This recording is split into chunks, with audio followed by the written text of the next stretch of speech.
Daily. Taste the Daily. Erravelli farm house లో BRS మాజీ మంత్రులతో కేసీఆర్ కీలక సమావేశం నిర్వహిస్తున్నారు. ఉమ్మడి మహబూబ్ నగర్, నల్గొండ, రంగారెడ్డి జిల్లాలకు చెందిన మాజీ మంత్రులతో ఆయన భేటీ కానున్నారు. పాలమూరు రంగారెడ్డి ఎత్తిపోతల ప్రాజెక్టుపై మరోసారి చర్చించనున్నట్టు తెలుస్తోంది.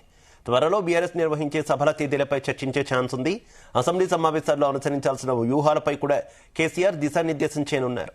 ఈ సమావేశంలో మాజీ మంత్రులు కేటీఆర్, హరీష్ రావు కూడా పాల్గొననున్నట్టు తెలుస్తోంది.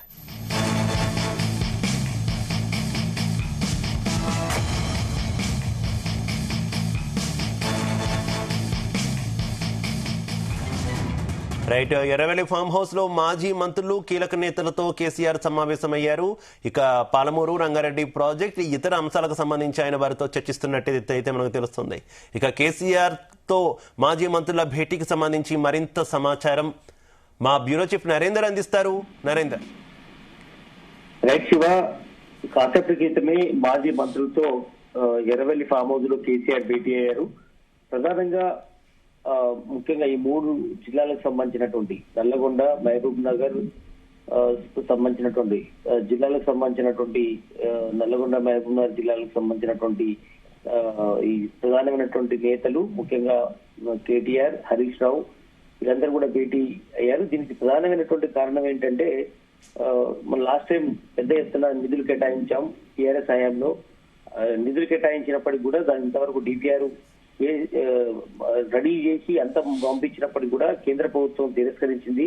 దాన్ని ఇంతవరకు కూడా ఈ ప్రభుత్వం, కాంగ్రెస్ పార్టీ ఇంతవరకు కూడా దాన్ని పెదవి విరేస్తోంది. దీని మీద ఫైట్ చేయడంలో ఫెయిల్ అయింది అన్నటువంటి విషయం మీద ప్రధానంగా కేసీఆర్ వాళ్ళకు దిశానిర్దేశం చేస్తున్నారు. మొన్న రీసెంట్ గా కూడా తెలంగాణ భవన్ కు వచ్చినటువంటి కేసీఆర్ ప్రధానంగా చాలా అంశాలు కూడా మాట్లాడారు. ఇందులో ప్రధానమైనటువంటి ఇష్యూ కృష్ణా జిల్లాలకు సంబంధించినటువంటి నీళ్లు పెద్ద ఎత్తున ఆంధ్రాకు తరలిపోతున్నాయి.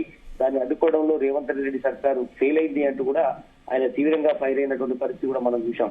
కనుక వీటిని ఎట్టి పరిస్థితులు కూడా ఈ గతంలో కూడా ఉద్యమ కాలంలో కూడా కేసీఆర్ నీటి వాటాల మీద, నీటి దోపిడీ మీదనే ఫైట్ చేసినటువంటి కేసీఆర్ దాన్ని పెద్ద ఎత్తున నీళ్లు మీద ఫైట్ చేసినటువంటి ఉదాహరణ ఉంది. దాని తర్వాత తెలంగాణ సాధనలో బీఆర్ఎస్ పార్టీ ఆనాడు ఫైట్ చేసినటువంటి పరిస్థితి కూడా చూసాం. ఇప్పుడు ప్రధాన ప్రతిపక్షంగా ఉంది తెలంగాణ ఉద్యమ సంస్థగా ఉన్నటువంటి పార్టీ. ఖచ్చితంగా మేము మాట్లాడకపోతే ఎవరు కూడా మాట్లాడడానికి లేదు అన్నటువంటి విషయం మీద కూడా కేసీఆర్ పదే పదే చెప్తూ వచ్చారు. మొన్న మీటింగ్ లో కూడా ఇదే అంశం మీద లేవనెత్తినటువంటి చూసినటువంటి కేసీఆర్ ఇప్పుడు ఎర్రవెల్లి ఫామ్ హౌస్ లో ప్రధానంగా ఉమ్మడి మహబూబ్నగర్ జిల్లాతో పాటు ఈ మూడు జిల్లాలకు సంబంధించినటువంటి ఇంపాక్ట్ గురి అయ్యేటువంటి జిల్లాలు కాబట్టి ఖచ్చితంగా కృష్ణా జిల్లాలో నీటి వాటా మీద ఏ రకంగా పెట్టుకోవాలి, ముఖ్యంగా బహిరంగ సభలు ఏ డేట్ ఫిక్స్ చేసుకోవాలి. మొత్తం కూడా మూడు జిల్లాల్లో జనవరిలో ఏ డేట్లలో వారం గ్యాప్ తోటి మూడు జిల్లాలు కూడా కవర్ అయ్యేలాగా ప్లాన్ చేసుకోవాల్సిన అవసరం ఉందని కూడా ఇప్పటికే ఆయన సూత్రప్రాయంగా నిర్ణయించారు. డేట్ ఫైనల్ ఈ రోజు సాయంత్రంలోగా ఫైనల్ అయ్యే అవకాశం ఉందని కూడా వీక్ లో ఒకటి, సెకండ్ వీక్ లో ఒకటి, లాస్ట్ వీక్ ఆ రకంగా పెట్టుకోవాలన్నటువంటి ఆలోచన చేస్తున్నట్టుగా తెలుస్తుంది. ఇప్పటికే నిరంజన్ రెడ్డి, శ్రీనివాస్ గౌడ్ గాని ఉమ్మడి మహబూబ్నగర్ జిల్లాకు సంబంధించి, అదేవిధంగా నల్గొండ జిల్లా నుంచి జగదీష్ రెడ్డి గాని, ముఖ్యంగా ఇక్కడ కేటీఆర్ గాని, హరీష్ రావు గాని మాట్లాడే అవకాశం అయితే కనిపిస్తుంది. దీని మీద పూర్తి స్థాయిలో డిస్కస్ చేస్తున్నారు. ఈ బహిరంగ సభల డేట్ ఫిక్స్ తో పాటు రేపు 29వ తేదీ నుంచి అసెంబ్లీ సమావేశాలు కూడా స్టార్ట్ కాబోతున్నాయి. ఈ శీతాకాల సమావేశంలో కేసీఆర్ కూడా సవాల్ విసిరారు. రేవంత్ రెడ్డి తోలు తీస్తానటువంటి పదం ఏదైతే కేసీఆర్ వాడాడో దాన్ని పెద్ద ఎత్తున రేవంత్ రెడ్డి కూడా మళ్ళీ కౌంటర్ చేశాడు. మీరు దమ్ముంటే ఇప్పుడు ఒకసారి వచ్చి తెలంగాణ భవన్ లో మాట్లాడిపోవడం కాదు, అసెంబ్లీ సమావేశంలో మీరు అడిగినంత టైం ఇస్తాను, మీరు వచ్చి మాట్లాడడానికి మైక్ తీసుకోండి అని కూడా రేవంత్ రెడ్డి గాని మంత్రులు చెప్తున్నటువంటి నేపథ్యంలో ఈ అసెంబ్లీ సమావేశాలు కూడా స్టార్ట్ కాబోతున్నాయి. 29వ తేదీ నుంచి ఒక 4 రోజుల పాటు అసెంబ్లీ సమావేశం జరిగే అవకాశం ఉంది. దాంట్లో కూడా కృష్ణా జిల్లాలకు సంబంధించినటువంటి అంశం మీద కూడా ప్రధానంగా మాట్లాడాలి. కేటీఆర్ ఏం మాట్లాడాలి, హరీష్ రావు ఏ అంశం మీద మాట్లాడాలి, ముఖ్యంగా ఈ మూడు జిల్లాలకు సంబంధించినటువంటి లీడర్ ఏ సబ్జెక్టు మాట్లాడాలి, ఒకవేళ తాను వస్తే ఎప్పుడు మాట్లాడాలి అంశం మీద కూడా ఆయన వచ్చేది రాని విషయం కూడా ఈ రోజు లీడర్లతో ఆయన షేర్ చేసుకునే అవకాశం ఉంటుంది అసెంబ్లీ సమావేశానికి వచ్చే విషయం మీద కూడా. బట్ ఏదైనా కూడా జనవరిలో పెట్టేటువంటి భారీ బహిరంగ సభలు ఖచ్చితంగా ఉద్యమాన్ని మరోసారి ఉరికి తగ్గించే విధంగా, ఖచ్చితంగా కేసీఆర్ ఆనాటి ఉద్యమ వేడిని మరోసారి రగిలించే విధంగా గులాబీ పార్టీ ప్లాన్ చేస్తున్నట్టుగానే అర్థమవుతోంది.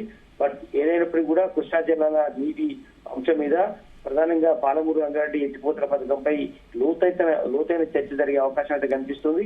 బట్ ఈ హయాంలోనే ఆనాడు ఉన్నటువంటి బీఆర్ఎస్ హయాంలో ప్రాజెక్టుకు భారీ నిధులు కేటాయించడం, పూర్తి స్థాయిలో దాన్ని వాడుకలోకి పనులు తీసుకొచ్చినప్పుడు కూడా ఈ కాంగ్రెస్ ప్రభుత్వం నిర్లక్ష్యం వహిస్తుందన్నటువంటి బలమైనటువంటి అంశం మీదనే డిస్కస్ చేసే అవకాశం అయితే ఉంది. మొన్న కూడా అదే అంశం మీద మాట్లాడారు. బట్ ఈ రంగారెడ్డి జిల్లా కానీ ముఖ్యంగా రంగారెడ్డి జిల్లా నుంచే నల్లగొండకు నీరు వెళ్తాయి అంటే మహబూబాబాద్ నుంచి. బట్ ఈ మూడు జిల్లాలకు సంబంధించినటువంటి రంగారెడ్డి జిల్లాకు సంబంధించినటువంటి లీడర్లతో కూడా భేటీ అవుతున్నారు.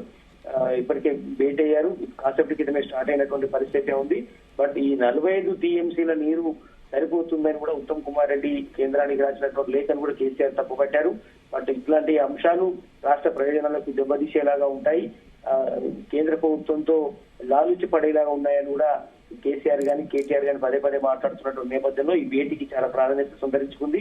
బట్ ఆనాడు ఉన్నటువంటి ప్రభుత్వం మేము ఏ రకంగా చేశాం, నిధులు నియామకాల పేరుతో ముఖ్యంగా నీళ్ల కోసం ఖచ్చితంగా ఏ రకంగా తందాడడం అన్నటువంటి విషయం మీద కూడా కేసీఆర్ చెప్పినటువంటి పరిస్థితి. బట్ మరొకసారి జనాల్ని పోగు చేసుకుని ఉద్యమాన్ని మరోసారి రగిలించాలన్నటువంటి ఆలోచన కేసీఆర్ చేస్తున్నట్టు తెలుస్తుంది. అందులో భాగంగానే ఈసారి కృష్ణా జలాలు, గతంలో గోదావరి జలాల మీద కూడా ఘాటుగానే మాట్లాడాడు. బట్ ఈసారి కృష్ణా జలాల అంశం మీద ఈసారి ఉద్యమాన్ని మరింత ముందుకు తీసుకెళ్లేటువంటి ప్లాన్ లో కేసీఆర్ ఉన్నట్టుగానే తెలుస్తోంది. Right, okay, thank you.